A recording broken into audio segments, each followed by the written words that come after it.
नाज़रीन, इमरान खान जो ये चवणु आहे त मुल्क जी बहितरी लाइ आर्मी चीफ सां ॻाल्हाइण लाइ तयारु आहियां। इमरान खान जो ये चवणु आहे त असांजे इस्टेब्लिशमेंट खे सम्झ में नथो अचे त असांजी सियासत छा आहे। जनरल बाजवा मुंहिंजी जेल में चाकू हयो, फ़ौज जो मज़बूत हुजणु ज़रूरी आहे। इमरान खान जो चवणु आहे त ईअं लॻी रहियो आहे त आर्मी चीफ मूंखे दुश्मन सम्झे थो। मुल्क जी बहितरी लाइ आर्मी चीफ सां ॻाल्हाइण लाइ तयारु आहियां। इमरान खान जो ये बयानु साम्हूं आयो आहे। इमरान खान जो चवणु त असांजी इस्टेब्लिशमेंट खे सम्झ में नथो अचे त असांजी सियासत आहे छा। जनरल बाजवा मूंखे चाकू हयो, फ़ौज जो मज़बूत हुजणु ज़रूरी आहे। इमरान खान जो ये चवणु हो त ईअं लॻी रहियो आहे त आर्मी चीफ मूंखे दुश्मन सम्झे थो। मोहम्मद बिन सलमान हेल ताईं मूं सां राब्ते में आहे।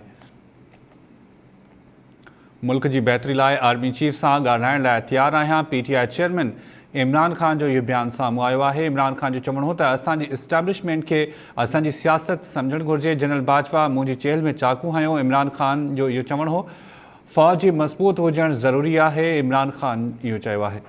इमरान खान जो चवणु हो त ईअं लॻी रहियो आहे त आर्मी चीफ मूंखे दुश्मन सम्झे थो। मोहम्मद बिन सलमान सां हेल ताईं राब्ते में आहियां। PTI चेयरमैन इमरान खान जो चवणु हो त मुल्क जी बहितरी लाइ आर्मी चीफ सां ॻाल्हाइण लाइ तयारु आहियां। असांजी इस्टेब्लिशमेंट खे सम्झ में नथो अचे असांजी सियासत छा आहे। PTI चेयरमैन इमरान खान जो इहो चवणु आहे त फ़ौज जो मज़बूत हुजणु मुल्क लाइ ज़रूरी आहे।